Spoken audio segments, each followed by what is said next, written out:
Assalamualaikum warahmatullahi wabarakatuh. Kembali lagi di channel Teman Misterius. Di kesempatan kali ini saya akan bawakan sebuah cerita yang berjudul Dendam Arwah Wanita yang Digilir. Bagaimana dan seperti apa kelengkapan ceritanya? Tentunya tak usah berlama-lama. Langsung saja kita masuk ke ceritanya. Hai cantik, sendirian aja. Sama abang aja yuk. Goda seorang pria seraya mencolek dagu Sarah dengan pandangan yang menjijikan. Sarah beringsut mundur, berniat ingin berlari, namun naas. Seorang pria bertubuh tinggi besar berhasil mencekal lengan kanannya, yang membuat ia hampir terjatuh. Lepaskan saya, lepas, saya mohon, jangan ganggu saya. Sarah terus memohon dengan air mata berderai. Namun segerombolan pria itu malah menyeretnya ke dalam sebuah rumah tak berpenghuni. Di sana, Sarah digilir oleh 5 pria secara bergantian. Kedua tangannya diikat. Ia terus memberontak, namun mereka tetap memaksanya dengan brutal. Setelah puas, mereka pergi meninggalkan Sarah yang terkulai lemah tak berdaya. Sarah menangis seraya menutup tubuhnya dengan baju yang sudah terkoyak akibat paksaan para pria-pria laknat yang telah menodainya. Sarah merasakan rasa ngilu yang teramat sangat pada pangkal pahanya. Namun tak sebanding dengan sakit hati yang ia terima. Sarah menangis jadi-jadinya. Ya Allah, Sarah. Ningsih langsung berambur memeluk tubuh putrinya yang lebam-lebam dengan rambut acak-acakan. Ya Allah, apa yang terjadi sama kamu, nak? Siapa yang tega berbuat jahat sama kamu? Ningsih terisak, sembari terus memeluk tubuh putrinya yang luruh di atas lantai dingin. Keduanya menangis pilu, menerima nasib yang menghancurkan hidup Sarah. Ada apa, Bu? Astagfirullah, nak. Kamu kenapa? Siapa yang berani jahatin kamu? Cecar ayahnya dengan raut wajah yang panik. Sarah tak menjawab. Ia terus menangis. Ia yang pulang dengan kondisi yang mengenaskan membuat kedua orang tuanya histeris. 1 bulan berlalu setelah kejadian pemerkosaan Sarah. Sarah yang setiap harinya hanya duduk di kursi dekat jendela, menatap ke arah luar dengan tatapan kosong. Putranya yang baru genap berusia 4 tahun terus mencoba membujuk sang bunda untuk bermain bersamanya. Namun Sarah tetap termenung. Roni, sang suami pun telah dikabari oleh Ningsih perihal kejadian yang dialami Sarah. Ia berjanji akan segera pulang. Namun dikarenakan terjadi suatu kendala yang mengharuskan kepulangannya ditunda untuk sementara waktu. Pagi itu, Sarah muntah dengan hebat. Ia merasakan perutnya terus bergejolak dengan kepala yang terasa berat. Ningsih yang terlampau panik langsung membawa Sarah ke puskesmas terdekat.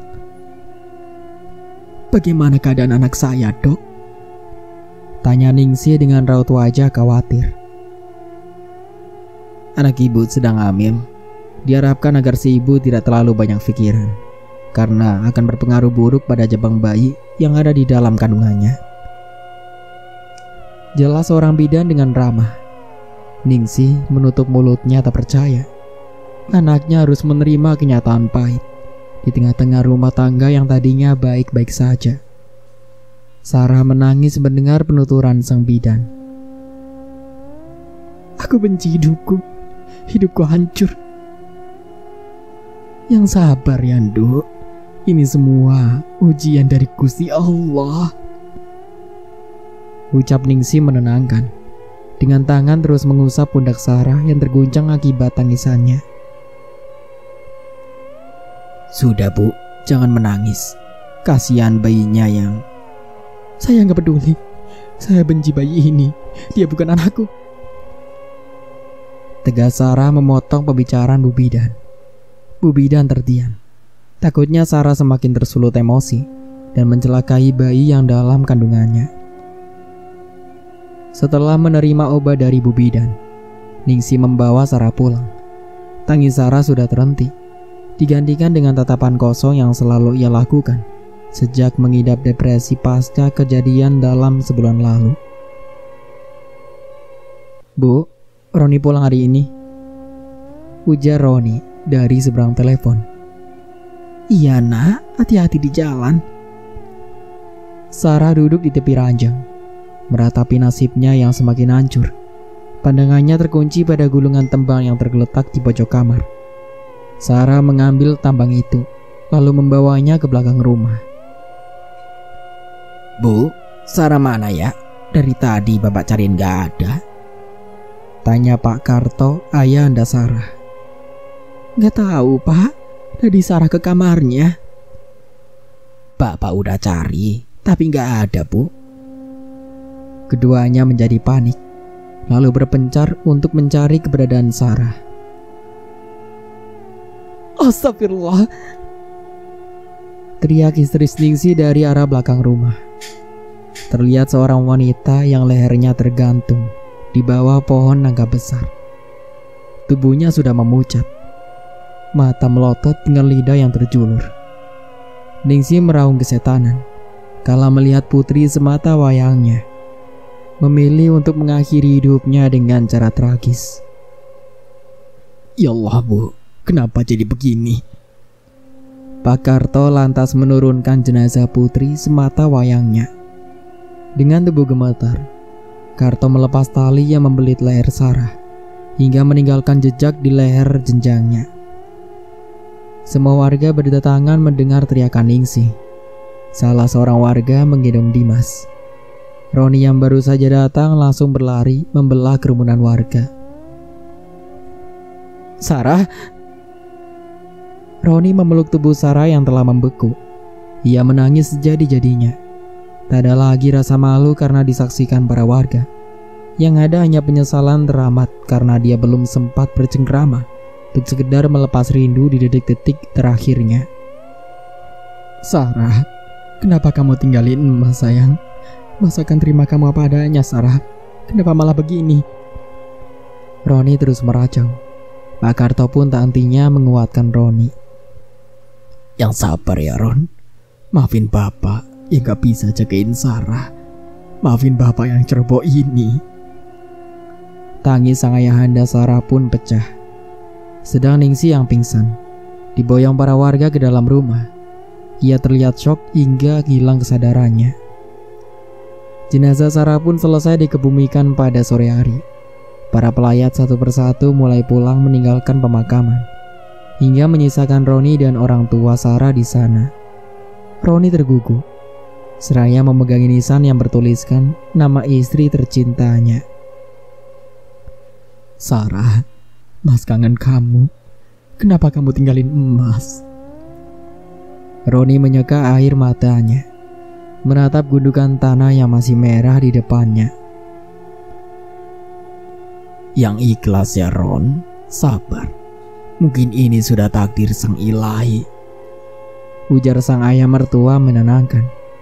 Mereka pun memilih pulang karena sebentar lagi memasuki waktu maghrib.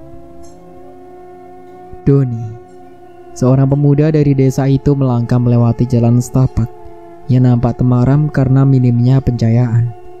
Ia yang baru saja pulang bekerja memilih jalan yang melewati pemakaman umum di desa itu.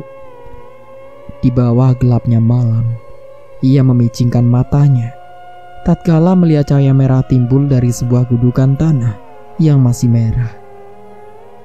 "Apa itu? Astagfirullah, kenapa kuburannya mengeluarkan cahaya seperti itu?" Doni memegang tengkuknya yang mulai merinding. Ia memilih tak menghiraukan penglihatannya dan bergegas pulang. Mama kemana aja? Dimas tunggu Mama dari tadi loh. Dimas mau main sama Mama." Celoteh Dimas dengan suara lucunya yang khas. Dia seakan tengah duduk bersender di pangkuan seseorang. Roni, yang hanya melihat kejanggalan itu dari balik pintu, mencoba mencerna ucapan sang anak semata wayangnya. "Mama di sini aja ya sama Dimas." "Mudah kok, Dimas sudah makan disuapin nenek tadi." "Iya, nanti Dimas kasih tahu Papa kalau Mama kangen Papa ya." Rentetan ucapan keluar dari mulut kecil Dimas. Ia terus berceloteh sambil mengayun-ngayunkan kakinya. "Dimas, bicara sama siapa sayang?" ujar Roni, sang papa tiba-tiba. Dimas mengadah menatap sang papa.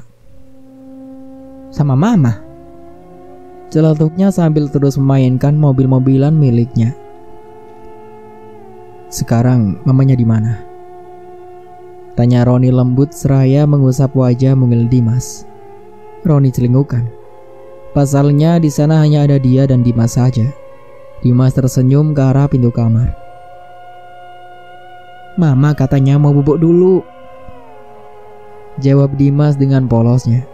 Roni tersenyum, lalu memeluk tubuh kecil sang putra. Nasib malang harus menimpa Dimas, bocah 4 tahun yang harus kehilangan sang bunda di usianya yang masih sangat belia. Namun, sikap Dimas menunjukkan jika ia masih berinteraksi dengan sang bunda seperti biasa. Acara tahlil pun diadakan. Gema ayat suci Al-Quran memenuhi seluruh ruangan. Roni duduk di samping sang ibu yang baru saja datang dari desa seberang. Mereka tak sempat mengikuti acara pemakaman Sarah dikarenakan suatu kendala. Setelah acara selesai, Roni memasuki kamar tempat mereka memadu kasih. Roni duduk di tepi ranjang. Aroma tubuh Sarah yang khas masih tercium jelas di ruangan yang tak terlalu besar itu. Baju-baju favoritnya tergantung di sudut ruangan. Roni mengusap spray yang bekas tidur Sarah. "Mas," desis liris seakan berembus di telinga Roni. Roni tersentak. Ia menyapukan pandangannya ke semua sisi ruangan. Tak ada siapapun di sana. Ia merasakan semilir angin lalu lalang di depannya. Padahal ruangan itu sangat tertutup. Tak ada ventilasi udara. Hanya ada 2 jendela berukuran persegi panjang. Itu pun jendela dalam keadaan tertutup. "Sarah, kamu di sini sayang?" gumam Roni lirih. Tak ada jawaban. Hanya tercium aroma parfum beraroma mawar yang biasa Sarah gunakan. "Sarah, Mas kangen kamu." Roni menyeka air matanya yang terus membasahi pipinya. Sementara di arah belakang, tampak sesosok wanita berambut panjang terurai dengan gaun panjang berwarna merah tengah berdiri menatap punggung Roni. Roni menoleh saat merasakan kehadiran seorang yang di belakangnya. Saat ia memutar kepalanya, matanya membulat sempurna ketika melihat kehadiran sosok sang istri yang sangat dicintainya tengah berdiri menatapnya. Roni berjalan menghampiri Sarah dengan langkah gugup. "Sarah, sayang, ini benar kau?" Roni terus menatap tak percaya dengan apa yang dilihatnya. Ia mencoba meraih tangan Sarah. "Maafkan Sarah, Mas. Sarah harus pergi. Orang-orang laknat itu harus mendapat balasan yang setimpal. Aku mencintaimu. Tolong jaga Dimas dengan sepenuh hatimu.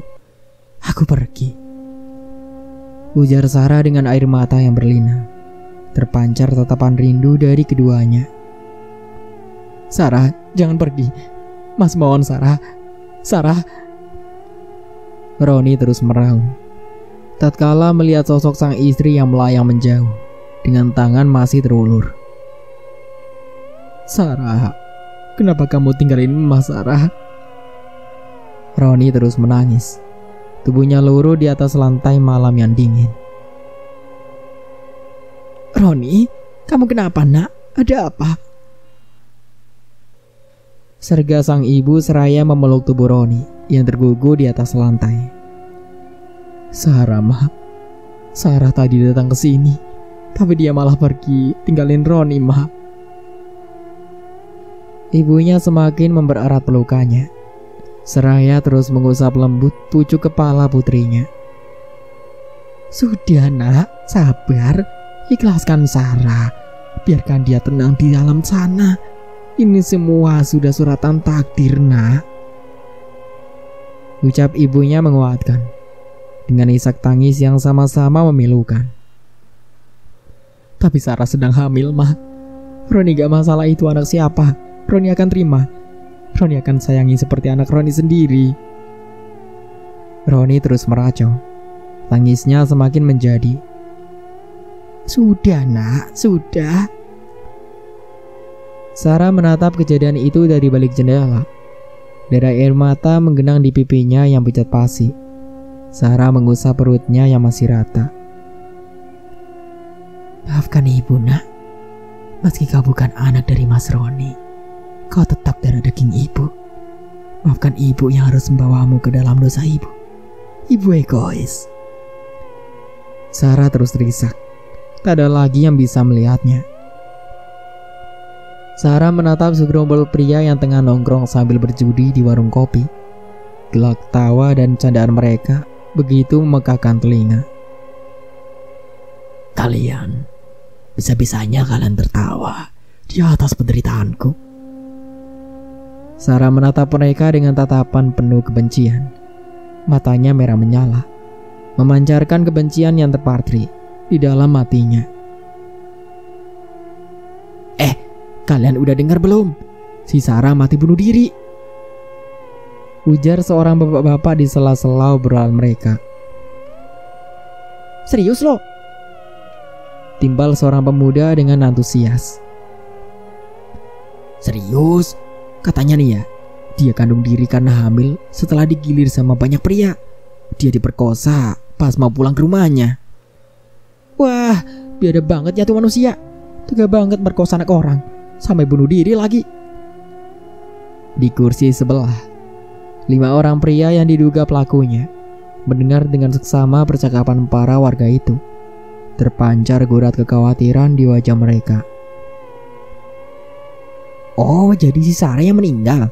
Nih ya, kemarin waktu gue pulang kerja, gue lihat kuburannya ngeluarin cahaya. Cahayanya merah menyala menjulang ke langit. Sambung Doni yang ikut nimbrung saat mendengar gosip para warga tadi. Wah, kayaknya gentayangan nih Sarah. Soalnya dia meninggal bunuh diri. Mana lagi hamil lagi. Ih. Semua orang bergidik ngeri mendengar penuturan salah seorang warga. Kelima pelaku itu pun saling bertatapan. Mati kita. Kalau sampai arwah si Sarah gentayangan, bisa mampus kita. Bisik Bagas dengan wajah ketakutan. Us, jangan asal ngomong lu. Protes Roxy dengan mimik yang sama-sama khawatir. Udah, gak usah dibahas. Orang mati mana bisa hidup lagi. Ngaco kalian. Bentak Bima dengan suara setengah berbisik. Gue mau pulang aja. Takut arwah si Sarah gentayangan gue. Celetuk Bobby sambil bergidik ngeri. Bobby adalah yang paling penakut di antara yang lainnya. Pengecut lo, badan aja gede. Ledek Bima setengah kesal, dan malah disambut gelak tawa yang lainnya. Terserah ya, gue gak peduli.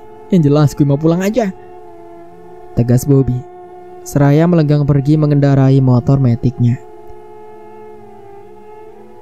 Penakut, teriak Jaka diiringi tawa yang memekakkan telinga. Bobby memacu motornya dengan kecepatan sedang. Pikirannya tentang gentayangannya arwah Sarah berkelebatan di benak Bobby. Suara cekikikan seorang perempuan menggema saat Bobby melewati jalur perkebunan yang lumayan jauh dari rumah penduduk. Bobby yang merupakan warga desa seberang harus melewati rute itu. Bobby mempercepat kemudinya. Jangan ganggu gue, lo udah mati, teriak Bobby kesetanan. Bobby. Sarah melayang mengikuti Bobby yang kian mempercepat lajunya. Pergi, teriak Bobby kalap. Tanpa sadar ia menabrak pohon mangga besar di tepi jalan. Dan bruk, Sarah tertawa puas menatap Bobby yang tersungkur di tanah, lalu melayang pergi meninggalkan Bobby yang tak sadarkan diri. Sarah duduk di atas pohon nangka tempat ia mengakhiri hidupnya mengayun-ayunkan kakinya sambil menangis. Para warga yang sedang ronda pun lewat dan tak sengaja melihat sosok penampakan Sarah di atas pohon itu. Antu! Dua orang pria setengah tua itu pun lari kocar-kacir melihat penampakan kuntilanak merah yang diduga adalah Sarah. Keesokan paginya, isu tentang gentayangannya arwah Sarah pun tersebar luas. Jadi bener arwahnya si Sarah gentayangan, ujar seorang ibu-ibu sambil memilih sayuran. Iya, kata suami saya. Tadi malam lihat dia lagi duduk di atas pohon tempat dia bunuh diri dulu, timpal ibu-ibu lainnya sambil meraih bumbu penyedap di depannya. Katanya si Bobby juga tadi malam nabrak pohon di kebunnya Pak Mamat. Kayaknya dia digentayangin sama si Sarah deh. Iya, bisa jadi. Jawab semua orang serentak. Saat sedang asik bergosip, Bu Ningsih pun datang berniat membeli sayuran dan tak sengaja mendengar pembicaraan para warga. Ningsih pura-pura tak mendengar. Ia langsung menyambar satu ikat kangkung di depannya. Meskipun hatinya gelisah, ia tetap mengumbar senyum ramah. Bu Ningsih, belanja bu? Tanya Kang Sayur berbahasa basi. Iya nih, Dimas katanya mau makan tumis kangkung sama ayam goreng. Oh iya, ayamnya sekilo ya bang? Timpal Ningsih diiringi senyum ramah. Semua ibu-ibu salah tingkah. Tidak enak pada Bu Ningsih karena mereka tadi membicarakan tentang arwah anaknya yang gentayangan. Duluan ya ibu-ibu, sapa Ningsih seraya tersenyum pada semua yang ada di sana, lalu melenggang pulang dengan hati yang tak karuan. Apa mungkin yang mereka ucapkan benar? Secara Sarah meninggal dengan cara yang tak wajar. Terlebih lagi ia tengah hamil muda, gumam Ningsih dalam hati. Bu Ningsih, sapa Bu Jumi tengah menyiram tanaman. Langkah Ningsih terhenti. Bu Jumi, iya bu, ada apa? Timpal Bu Ningsih ramah. Bu, saya tadi lihat Dimas main di dekat pohon nangka belakang rumah bu, sendirian. Mana ketawa-tawa, ngobrol gitu loh bu. Terus saya samperin, kirain sama Ibu Ningsih di sana. Pas saya samperin, ternyata Dimas sendiri nggak ada siapa-siapa di sana. Jelas Bu Jumi panjang lebar. Ningsih terlihat bingung. Masa sih bu? Jawab Bu Ningsih ragu. Iya bu, beneran saya nggak bohong. Mending ibu bawa Dimas ke orang pinter deh. Takut kenapa-napa. Usul Bu Jumi dengan nada khawatir. Ningsih hanya tersenyum. Makasih atas infonya bu. Biar nanti Dimas saya jagain lebih hati-hati lagi, supaya kejadian seperti itu tidak terulang lagi. Respon Bu Ningsih diiringi senyum. Lalu ia pamit pulang pada Bu Jumi. Bu Jumi adalah pemilik perkebunan singkong di belakang rumah Ningsih. Ia biasanya ke kebun 2 hari sekali. Dan kebetulan saat dia sedang hendak memanen cabai rawit yang juga ia tanam di sana, ia melihat Dimas sedang bermain. Namun ada kejanggalan di sana. Nenek, Dimas lapar nek. Celoteh Dimas dari teras depan sambil asyik memainkan mobil-mobilan miliknya. Cucu nenek. Aduh, ntar dulu ya. Nenek masak dulu sebentar. Nanti nenek suapi. Bujuk Ningsih sambil menjubit gemas pipi tembemnya. Dimas tersenyum melebar. Ningsih lantas bergegas menuju dapur untuk memasak. Dengan cekatan, Ningsih mengolah bahan makanan menjadi menu yang menggiurkan. Roni duduk termenung di sofa ruang tamu. Ia memutuskan untuk tetap tinggal di rumah mendiang istrinya. Bukan hanya karena Dimas yang tak mau pindah walaupun telah dibujuk oleh neneknya. Roni juga masih berharap jika Sarah datang lagi padanya. Tak peduli lagi bagaimanapun saat ini, dan apapun itu, ia tetap mencintai Sarah. Ron, makan dulu nak. Ibu udah masak tadi. ujar Bu Ningsih dengan tangan memegang piring berisi nasi dan lauk pauknya. Iya Bu, Roni belum lapar. Timpal Roni lemas namun tetap diiringi senyum. Wajahnya pucat, pandangannya kosong. Ningsih hanya menggeleng lemah. Ia memaklumi kondisi menantunya saat itu. Dimas, makan dulu sayang, seru Ningsih sambil menyodorkan sendok ke mulut mungil Dimas. Dengan lahap bocah itu menyantap makanan di mulutnya. Dimas, nenek mau tanya, Dimas tadi ngapain di belakang rumah? Tanya Ningsih pelan. Ia masih penasaran dengan apa yang Bu Jumi ucapkan. Dimas main sama mama, jawab Dimas dengan polosnya. Ningsih tersentak. Ya Allah, ada apa ini nak? Batin Ningsih. Ia gelisah jika Sarah, arwah putrinya, membuat ulah.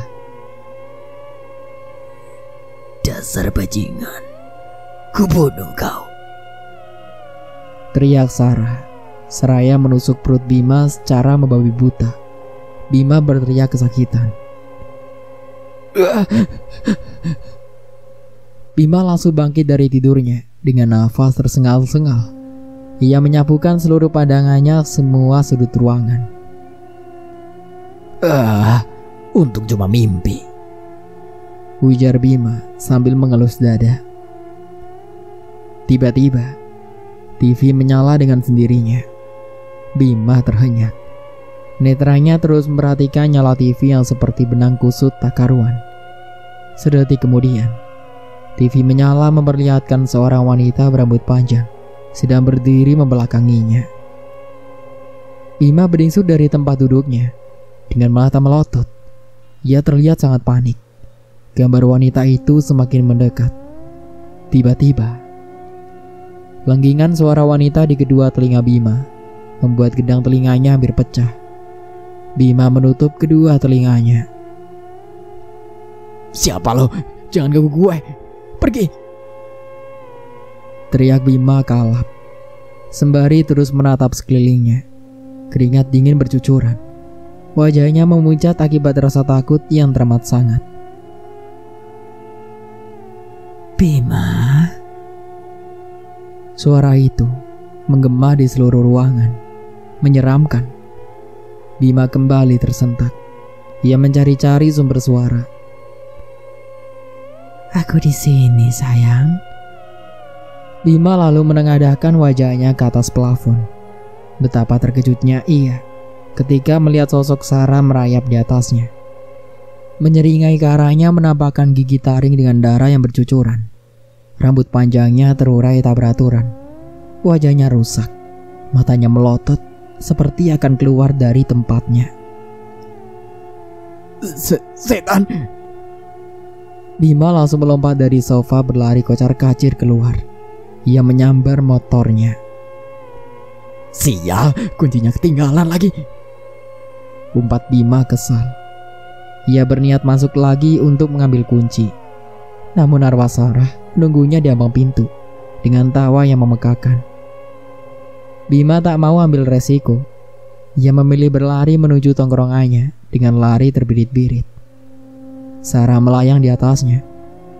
Bima beberapa kali tersungkur, namun langsung bangkit lagi karena ia takut mati konyol. Baru saja ia sampai, Bima langsung melompat ke arah kerumunan teman-temannya. Buset, gila lu Bim, pala gue kau kasih pantat, ujar Jaka kesal sambil menabok bokong Bima yang tepat berada di mukanya. Sarah bro, Sarah, gentayain gue.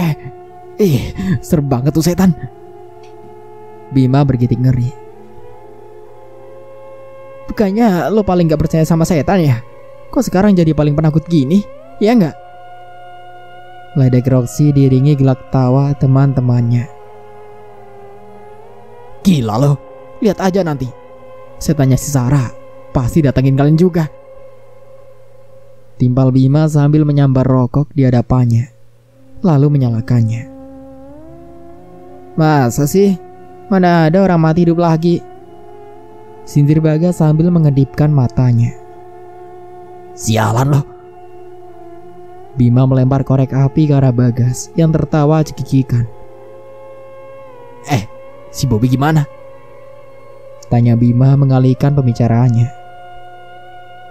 Ketahu, katanya sih dia masih trauma. Waktu gue kesana, dia cerita sama gue kalau waktu dia pulang dari sini, dia diganggu sama arwahnya si Sarah sampai nabrak pohon. Jelas Jaka dengan wajah serius. Serius lo? Jadi benar arwah si Sarah gentayangan? Tanya Roxy cemas. Serius, Bobby bilang sama gue. Sambung Jaka kekeh. Nah kan, kalian gak percaya sama gue. Gue bilang juga apa? Cecar Bima kesel. Udahlah, kalian ini ngomongin setan mulu kerjaannya. Protes Roxy sebal. Mau kemana lu nyet? Teriak Bagas yang melihat Roxy melenggang pergi menuju belakang warung. Kencing lah. Awas, ntar ada setannya si Sarah. Kepapa, ntar gue gasak lagi aja. Tubuh Roxy pun menghilang dari pandangan. Wah, nantang tuh anak. Bima bergidik ngeri. Roxy berdiri di bawah pohon rambutan, merenggangkan kakinya untuk membuat ngajat. Tiba-tiba, bulu kuduknya meremang. Ia memegangi tengguknya sambil menyapukan pandangan ke sekelilingnya. Serem amat di tempat, gumamnya sambil bergidik ngeri. Bang, kencing sembarangan, ntar saya sendiri anunya loh. Gak bisa hidup lagi. Celetuk arwah Sarah di atas pohon, diiringi tawa yang melengking. Roxy membatuk. Seluruh tubuhnya tak bisa digerakkan. Tatapannya terkunci pada sosok Sarah yang menatapnya dengan tatapan nyalang. Mata merahnya melotot hingga hampir keluar dari tempatnya. Ia memamerkan gigi taringnya. Darah bercucuran melumuri wajah Roxy yang pucat basi. Ayo dong bang, katanya kalau ketemu sama saya mau abang gasak lagi. Yuk sini. Sosok Sarah semakin mendekat. Roxy ketakutan setengah mati. Jantungnya hampir terlepas dari tempatnya. Setan! Roxy ngacir dengan celana masih terbuka. Anjir, anu lo masukin dulu nyet. Jijik gue liatnya. Celotuk Bima. Ia melihat Roxy datang dengan celana yang masih terbuka. Setan! Ucap Roxy terbata. Wajahnya masih nampak ketakutan. Wah, gimana? Enak gak? Ledek Bagas dengan wajah antusias. Enak jidat bapak kau. Yang ada jantung gue hampir copot. Protes Roxy sambil menoyor kepala Bagas. Makanya jangan sok jagoan lo jadi orang. Roxy mencebik mendengar ocehan Bagas. Roni duduk termenung di tepi ranjang, sendiri, karena Dimas malam ini tidur bersama neneknya. Semilir angin berembus pelan, aroma mawar semerbak di seluruh ruangan. Roni terenyak. Aroma ini, Sarah, sayang, kamu di sini. Mas mohon sayang, Mas pengen ketemu kamu. Roni memelas. Ia terus menyapukan pandangannya ke seluruh ruangan, berharap sosok sang istri datang padanya. Roni menunduk. Air matanya kembali luruh. Mas, bisik Sarah tiba-tiba. Roni memutarkan badannya. Kini Sarah berada tepat di sampingnya, tersenyum dengan menggunakan piyama kesayangannya yang selalu ia gunakan. Ia tersenyum manis. Sarah, ini benar kamu? Roni meraih kedua pipi Sarah. Dengan tatapan yang masih tak percaya, ia tersenyum bahagia, lalu memeluk sang istri dengan penuh rasa rindu. Mas, kangen kamu Sarah. Mas kangen. Kenapa kamu tega tinggalin Mas? Roni terisak dalam dekapan Sarah. Maafkan aku, Mas. Aku takut jika kamu tak ingin lagi menyentuhku yang kotor ini. Jawab Sarah lirih. Roni melerai pelukannya. Apa maksudmu? Mas tahu ini bukan salahmu. Kamu hanyalah korban. Roni memegang erat kedua tangan Sarah. Sarah tertunduk. Maafkan aku, Mas. Semua sudah terjadi dan aku tak bisa kembali. Bulir bening lolos di pipi putihnya. Roni dengan sigap menjaga air mata Sarah, lalu kembali memeluknya. Jangan pergi lagi, Sarah. Mas gak mau kehilangan kamu. Roni semakin mempererat dekapannya. Aku belum bisa pergi, Mas, sebelum dendamku terbalaskan. Roni? Seru Pak Karto, ayah mertuanya, yang kebetulan lewat di depan kamarnya. Ia tak sengaja mendengar percakapan Roni, lalu melihat Roni yang seakan sedang memeluk seseorang, namun tak ada siapapun di sana. Ayah. Roni mengadah. Tiba-tiba, sosok Sarah menghilang. Roni kelabakan mencari Sarah. Sarah, kamu kemana sayang? Sarah. Roni berteriak seperti orang kurang waras. Pak Karto langsung meraih tubuh menantunya. Roni, istighfar Ron. Ikhlaskan. Sarah sudah tiada. Pak Karto ikut terbawa suasana. Roni malah menangis. Ia meremas rambutnya. Sarah. Ia berteriak melampiaskan rasa di hatinya. Bobby terbaring di atas ranjang dengan pandangan menatap dinding. Kosong, hampa, seakan tak memiliki gairah hidup. Bobby.